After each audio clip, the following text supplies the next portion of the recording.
Mi nombre es Mariana de Arias y este es IEM. Hoy tenemos un invitado especial. Bienvenido, Francisco. Gracias. Bueno, mi nombre es Francisco Escobar. Soy ministro misionero de nuestra iglesia Pregonero de Canaán, aquí en Venezuela. Ya tengo como cristiano convertido pues ya 3 años. 3 años sirviéndole al Señor y conociendo un poco de su palabra, conociendo a nuestros hermanos, congregándome, asumiendo distintas tareas en nuestra congregación bajo la cobertura de nuestro obispo Luis Malavé, mi pastora Bessie Fumero, que de hecho ya está en España ahorita, ya tiene un año por allá, 1 año, 8 meses, 9 meses allá en España. Ella fue la que me habló del Evangelio, la que me acercó un poco a Jesús y la que de alguna forma impactó en mi vida pues a través de lo que ella me decía. Ok. Por ahí escuchamos que usted viene de pasar un proceso fuerte, entonces quiero que nos cuente un poquito de eso. Bueno, sí, fíjate, yo conocí al Señor a los 37 años. Antes de eso, yo pertenecía a una religión, ¿verdad? Era santero. De hecho, pasé por mis etapas, diferentes etapas de la religión. Llegué hasta ser santero, o sea, coronado. Me coronaron un santo y duré más de 13 años en la religión. Era muy disciplinado en esa religión, creía mucho en esa religión. Yo me enfocaba mucho, sobre todo, en adquirir poderes, decíamos de esa manera, adquiríamos poderes a través de santos, ¿verdad? Para fortalecer nuestra vida, para vivir tranquilos, pues, de alguna forma. Nunca tuve esa oportunidad de hacer el mal en ese sentido, sino que era como que para yo resguardar mi casa, mi familia. Y bueno, sí, pensaba, pues tenía ese pensamiento un poco erróneo, porque realmente estaba en la oscuridad, pues no estaba sirviéndole realmente a una fe real, porque de hecho una de las cosas que me impactó cuando conozco a la pastora Bessie Fumero es que ella me dice que el ser humano está constituido de 3 formas. Nosotros somos cuerpo, ¿verdad? Tenemos un espíritu y tenemos un alma. Entonces ella me explicó que el cuerpo de alguna forma iba donde pertenece, que era la tierra. Si provenimos de la tierra, el cuerpo físico iba a la tierra. Luego me dice el espíritu, pues el espíritu fue el aliento de vida que dio Dios, que le dio la oportunidad a ese espíritu, ese cuerpo inerte, tener vida. Pero hay un elemento importante que ella me decía allí, que ¿dónde iba tu alma, Francisco? ¿Para dónde va tu alma realmente? ¿Tú sabes para dónde va tu alma? Yo me quedé así como que, bueno, no sé en realidad, no sé para dónde va mi alma. Y ella me respondió bien interesante y me dice, pues tu alma va a quien obedeciste. Entonces ella me dice, si no obedeciste a Dios, pues tu alma va a ese lugar. Y si nosotros no obedecemos a Dios, automáticamente de alguna forma obedecemos al enemigo, que todos sabemos que es el diablo, que el Señor lo reprende en el nombre de Jesús. Sí, es un tema bastante profundo, sí, porque prácticamente estaba buscando salvación donde realmente no la había. Y eso es lo que yo considero que piensan todas estas personas que sin saber buscan en una religión equivocada. De hecho, eso es interesante porque fíjate, desde mi infancia, nosotros en la familia siempre buscamos algo. Buscamos donde de alguna forma aferrarnos y ver como un modelo para de alguna forma seguir. Nosotros llegamos a ser católicos. De hecho, yo llevé a mi casa hasta el padre, imagínate. Yo vivía en ese entonces en Petare, en el barrio José Félix Ríos, y allí nosotros llevamos hasta el padre a mi casa, hicimos una misa. Luego yo paso a hacer rezábamos, pues ya se reza. Rezaba se me olvidó ahorita, rezábamos el rosario a la Virgen del Carmen. Hacíamos rosarios en la comunidad, llevamos a la Virgen para acá, para allá, o sea, una imagen. Luego caímos a la iglesia carismática. Esa iglesia era en La Urbina. Yo recuerdo que allí se veía muchos milagros. Era bien interesante también. Luego tuvimos un problema familiar, ¿verdad? y mi mamá tiene contacto con una señora, y esa señora era santera, pero tenía un don impresionante, tenía un don de adivinación que ella discernió pues lo que mi mamá estaba pasando. Y pues por ahí entramos toda la familia. De hecho, mis tías, mis tíos, mis primos son santeros todavía. De hecho, hay algo interesante con uno de los tíos míos que pensaba que ni me imaginaba que Dios le iba a tocar, y pues Dios está haciendo la obra con uno de mis tíos. Y es bien interesante porque yo sé que Dios va a hacer la obra con cada uno de nosotros, porque nosotros, como dijiste al principio, en la pregunta que hacías anterior, es bien interesante porque hay muchas personas que buscan algo y tienen fe, y de alguna forma están en un camino erróneo. ¿Ves? Estamos como, de hecho yo predicaba ayer en una de las coberturas de nuestra iglesia, y decíamos que ahí el mundo está sin ovejas, o sea, hay un rebaño perdido. De hecho, tú sales ahorita de aquí de tu casa y vas a ver un poco de personas regadas, distraídas, haciendo diferentes actividades que de alguna forma no edifican y no nos conducen a un camino de salvación. Entonces ahí veíamos que hay un mundo que necesita que sea organizado, que sea ordenado a través de un rebaño. O sea, nosotros lo ilustramos de esa manera para poder entenderlo, pues necesitamos de alguna forma acercarlo a un pastor, necesitamos acercarlo a un guía que nos guíe en esa instrucción que nos deja la palabra de Dios, que es la Biblia, que eso es impresionante. Yo cuando conocí al Señor a través de la luz de la palabra, y cuando conocí de realmente mi vida, ahí pude verme reflejado y pude ver que mi vida tiene un propósito. Ahora yo me siento que mi vida tiene un propósito, un camino que debo seguir, debo permanecer en esta lucha, porque de alguna forma viví 37 años sumergido en cosas del mundo.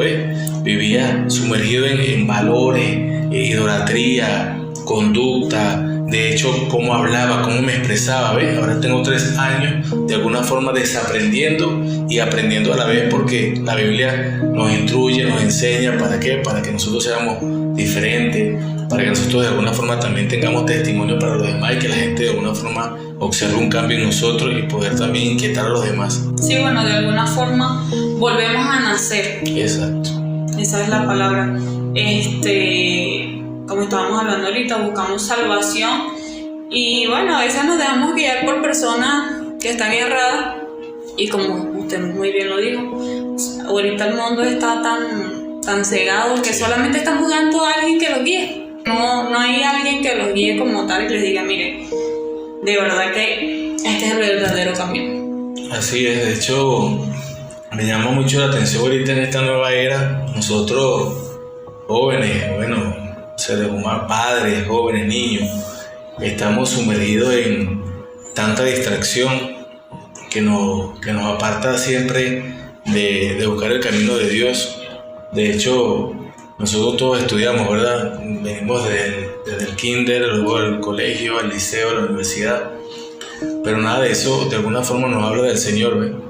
Nos forman de una manera distinta para alimentar nuestro ego, de alguna forma, para alimentar de alguna forma el individualismo, apartarnos un poco y olvidarnos de lo que pueda pasar en nuestro entorno. Entonces la palabra y Dios nos convoca a nosotros, de que no solamente somos nosotros, sino que somos nosotros instrumentos, ¿verdad? Que ahora ya sabemos la verdad para hablarle a otros. Nosotros seguimos a un maestro que es Jesús, y cuando nosotros oramos, cuando nosotros vamos a esa cámara secreta, nosotros buscamos instrucción para que el Señor de alguna forma nos transmita cómo tener valentía para hablarle a los demás, hablarle a aquel que de alguna forma necesita esa palabra que rompe con esas estructuras. De hecho, yo trabajé un tiempo con personas de la calle, y me impactaba mucho cómo la gente de alguna forma llegaba a ese estatus precisamente por un desamor, precisamente porque la mamá, por ejemplo, me encontré con un joven que decía, wow, mi mamá me dejó porque mi padrastro le dijo que no quería que estuviese en la familia, y eso me dolió mucho. Yo dije, wow, ¿qué sentiría ese niño a esa edad, ¿verdad? Esa mamá soltar al hijo, y por un amor, pues supuestamente la persona se engancha con eso. Entonces ese niño empezó a vivir en la calle, empezó a alimentarse en la calle, empezó a consumir drogas, ¿ves? Y a lo mejor ese niño, si no hubiésemos llegado a nosotros, a lo mejor hubiese sido un delincuente. Entonces tú ves a la mayoría de los delincuentes en la calle y tú dices, ¿por qué matan? ¿Por qué hacen eso? Precisamente porque ellos como que responden a lo que les pasó en su infancia y dan una respuesta de atrás del odio, ¿ves? Como que no lo hicieron con esa pasión, entonces lo hago con la sociedad, ¿ves? Entonces nosotros como familia, de hecho, tenemos una gran responsabilidad con la sociedad de alguna forma darle esos valores desde la palabra, ¿ves? Porque la palabra es completa y nosotros podemos aprender cómo criar a nuestros hijos. Mira, de hecho, yo tengo 2 hijas preciosas y soy abuelo. Tengo ahorita 40 años y soy abuelo. Soy un abuelo joven, pues. Pero a mí nadie me enseñó a ser papá. A mí nadie me enseñó y me dijo, mira, el papá es así, tú vas a criar a tus hijos así. Pero cuando yo veo, por ejemplo, Proverbios, es interesante porque ahí podemos ver cómo nosotros los padres podemos instruir a nuestros hijos, pero también cómo podemos nosotros de alguna forma valorar a nuestra esposa también, ¿ves? Y cómo nuestra esposa debe valorarme a mí como marido, y cómo nosotros podemos de alguna forma relacionarnos en la familia. Eso lo conocí en la palabra, eso lo vi allí. Entonces es bien interesante porque ¿qué hace la sociedad? ¿Qué hace el mundo? ¿Qué hace el sistema? Nos aparta de allí. ¿Para qué? Para que haya desorden, anarquía en el mundo y de alguna forma no haya de alguna forma familias constituidas, porque si tenemos buenas familias vamos a tener una buena sociedad. Sí, y es lo que no quiere. Exacto. No quiere el enemigo. ¿Cómo y cuándo inició su proceso?